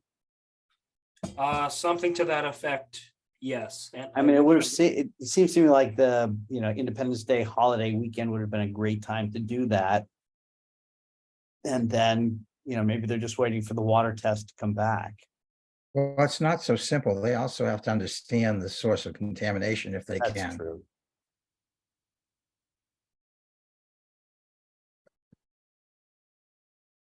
Yeah, what I can do is I can touch base with them this week and then maybe give a better idea to you guys about what the time frame might be. And then I guess maybe from there we'd have to maybe figure something else out. But I mean, I don't know, our next meeting's August 14th. I mean, Summer's done. they're only open for another week after that, so 2 So, weeks at the most. so what do you all think about?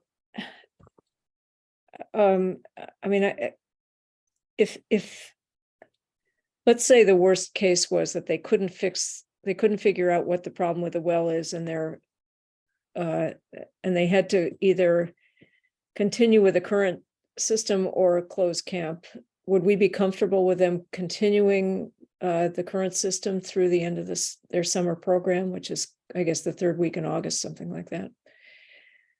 I think that's probably fine. I think they've done a good job so far. They just got to stay on top of things. I trust Jason to stay on top of them. But I think it's also important for them to know this has got to be solved before they have any new camps. I think about them, and I also think about the families that would be affected by this. Steve, what do you think?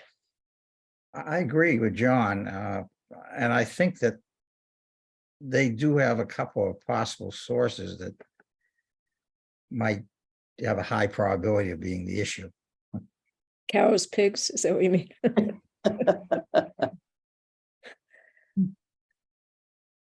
So do you have something in mind? I mean, No, I think I trust them to proceed logically. Then they're sharp folks and well-meaning folks. does the DEP guide the investigation into the cause? I would hope so.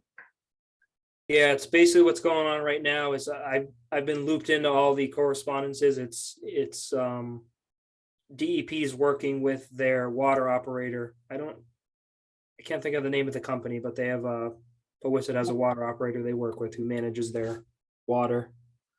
So it's the two of them kind of coordinating Okay. everything and just, obviously keeping us in the loop. But I mean, it's weird because we're usually the ones in it, and this is a case where we're kind of the ones on the outside looking in, trying to figure out what the heck is going on. So, no, I'll touch base with them this week and see if I can get some kind of update. And look forward to the fall pork sale.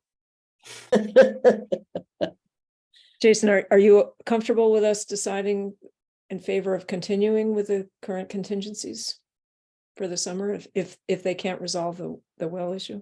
Yeah, I'm Okay. good with And that. do you want a formal vote from us? No, you can just we can just leave it as is. Okay.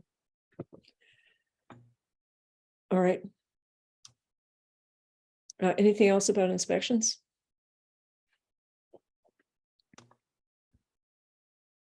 So should we move on? We have digitization of files. I wanted to ask a question about Dover Days, and I have a couple of other really quick items too. But shall we talk about the files first? Yes. I think I think, Steve, you requested putting this on the agenda, and I think it's a good thing to review kind of what the issues are for us and what we hope for. I think digitization of our files is something that's related to but distinct from the issue of online permitting. I think file storage is important not only for us, it's important for the other inspectional services in town. They all share the same paper problems we do. Jason has experience with digitized files in at least one of the other towns he worked for, or was it both, Jason? Both? I guess both to some extent. Yeah.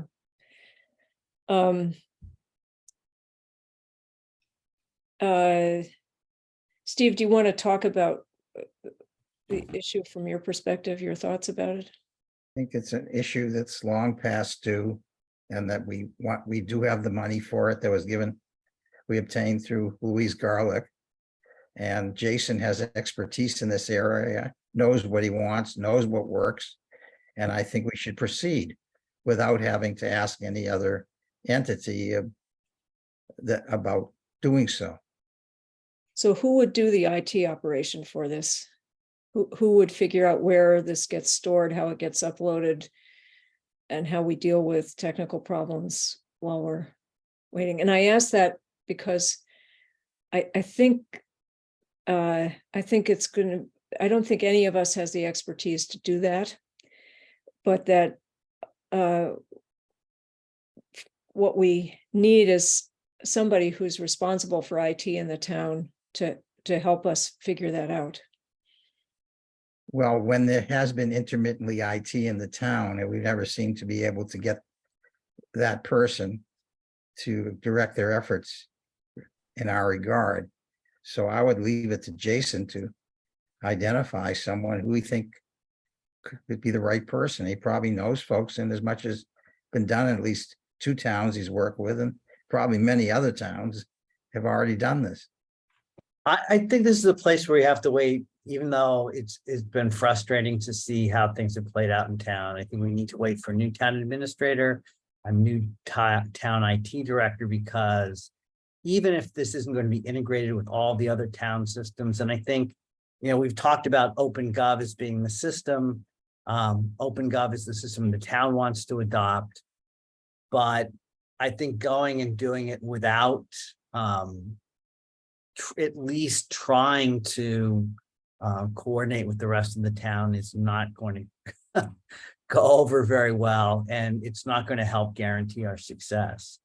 Are we hiring for an IT director?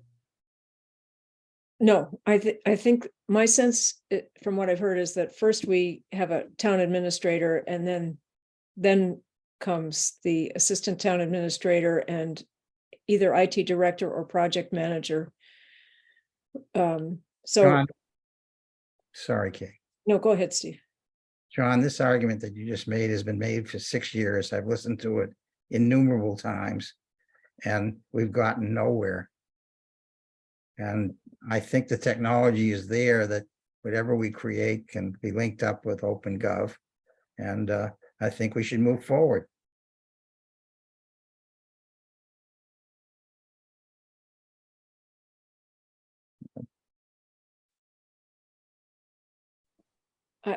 Yeah, I'd be happy doing that once we have a new town administrator and can at least talk to him about it. There's always been something that in a similar fashion that has allowed us to procrastinate about this. And even though we were believed in enough to get money from the state for doing so. So in a way, I agree with you, Steve, but the practicality is that we don't have the wherewithal to figure out how to put this onto the town, into the town information system. I mean, I wouldn't know where to begin, and none of us have enough of an IT background. I mean, I think that's the point, right? Is this has got to be built. We can't just set up a server in the Board of Health office and run it there. I Right, mean, so it's gonna have to be built within the town IT infrastructure. Even if we hire a contractor, they're gonna have to work with the town IT director. So I think, logically, we could move forward. Practically, I don't think we can. And it is I think, incredibly I think we frustrating. take a hard line with the new town administrator, just saying, look, we've had money to do this for 6 years. We want to move on it. do you not think that a hard line was not previously taken? I'm not saying what happened in the past. I'm just saying how we should deal with this in the future. Right? I don't think we can case right. I don't think we can do it on our own. I don't think whoever works on this is going to have to get root access to the town's accounts to be able to set up a file structure with the right permissions to be able to even install the software and set up this data storage. Right? So, we can make all the noise we want right now, but we're not going to be able to do it. It's hard to even get somebody to update the town website. Well, Nobody seems to know how to do that. So it's, everything's done piecemeal. I don't think we're in a position right now to be able to force the town's hand. well, I could see one potential pathway, and that is you hire as consultants, Community Paradigm, though you might have to bid it, and they outline a path for getting it done and facilitate that path being opened.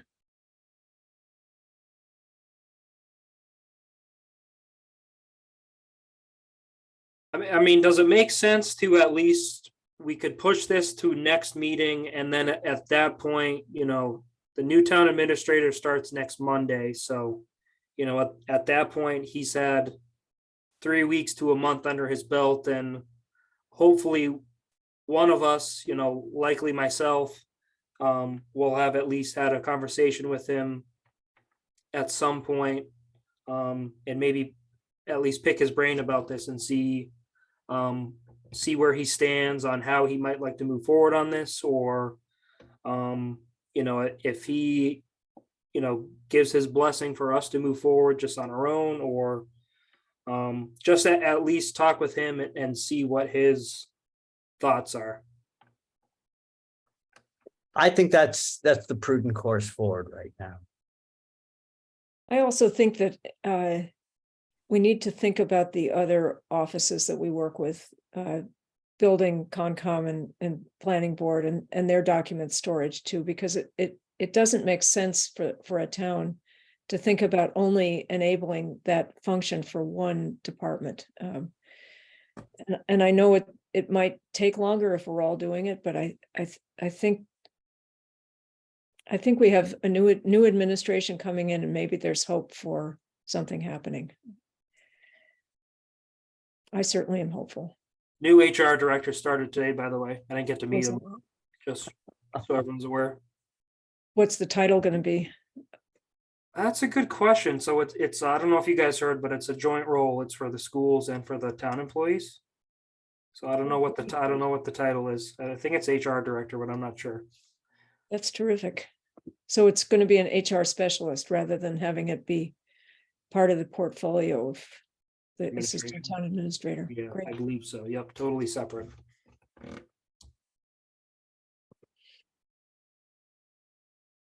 All right.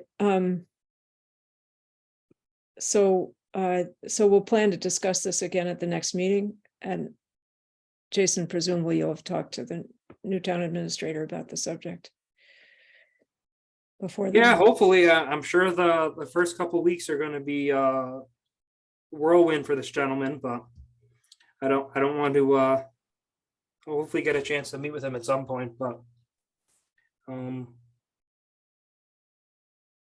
yeah, hopefully next month we'll have a much better idea of what this might look like going forward.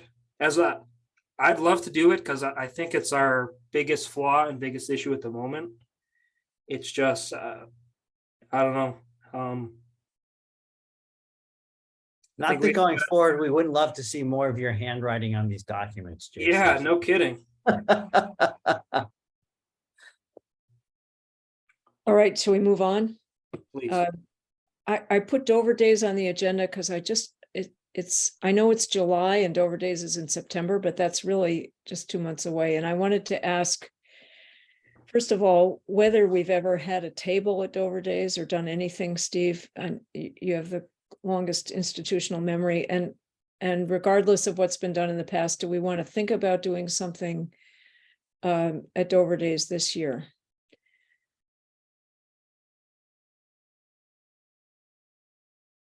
Steve, do you recall anything?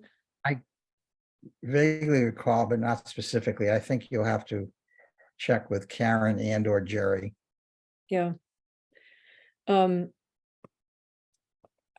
was thinking that we, two easy things that we could try to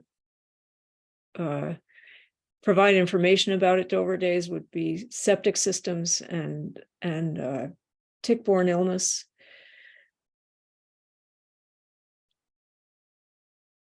Anybody else think that this is worth doing?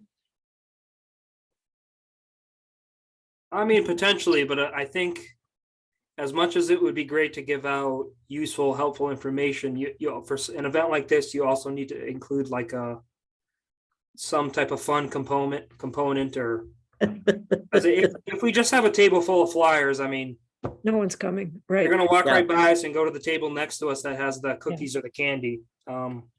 I'm not gonna bother with health. Well, I'm certainly not going to be able to do anything particularly entertaining. That's not. Well, my- no, it's just a thought. I mean, we don't have to decide Yeah. now, but if we do want to do something, When is it? I want to say September 7th or 9th or something like that. It's a Saturday early in September. I have no ideas about anything creative to do to draw people in, but maybe you could just go and we could get you a giant tick costume and you could just it's really, walk around. that's a fantastic idea. Well, everyone think about it, and if you have any creative ideas, let Jason know. All right, and I have a few other quick things. So I got an email today from James Hearsum, who's the director at Elm Bank at Mass Hort, and he wanted to know if we would like to come out and have a tour of their facility, and or have him come to a meeting for him to talk about Mass Hort to us. Jason's been out there to inspect. And I told him, and I wrote back and said that we can't come out as a group because that would be a violation of the open meeting law, but that we would welcome him coming to a meeting. I assume that would be worth doing. He could just spend 5 minutes talking to us about what they're doing these days. It's kind of a complicated operation. So I Like that idea. unless anybody objects, I'll ask him about our next meeting, August 14th. I wanted to mention that Diana Acosta, the shared services coordinator we've worked with, has been moved up to the position of assistant director of shared services at the DPH. So will no longer be our representative with whom we work on the shared services grant. No idea about who will take her place at this point. This is a brand new announcement. And then Jason, do you want to, have you told everyone about your credential? What? I haven't.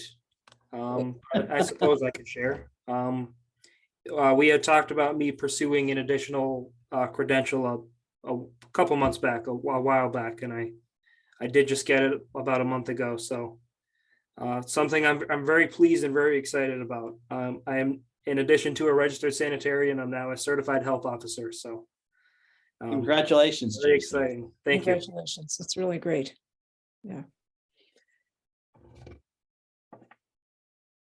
It required a good amount of study and then an exam. So, Yeah, an exam, a couple classes, all kinds of things I had to do.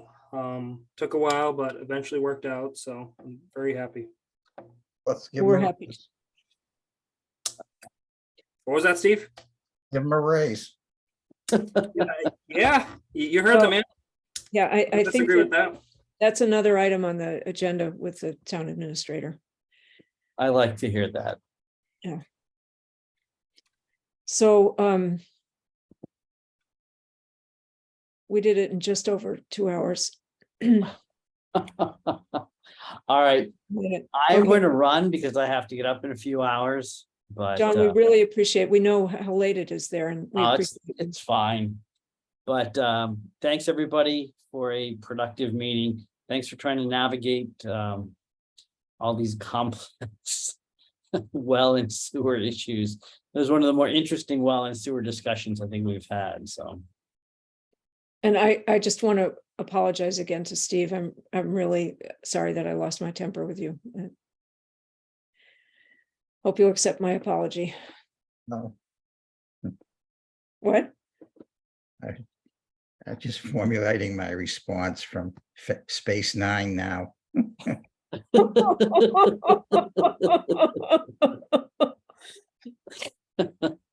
Thank you, Steve. All right, we'll see you All all right. soon. All right. See you all Have a great Bye. night, everyone. adjourned.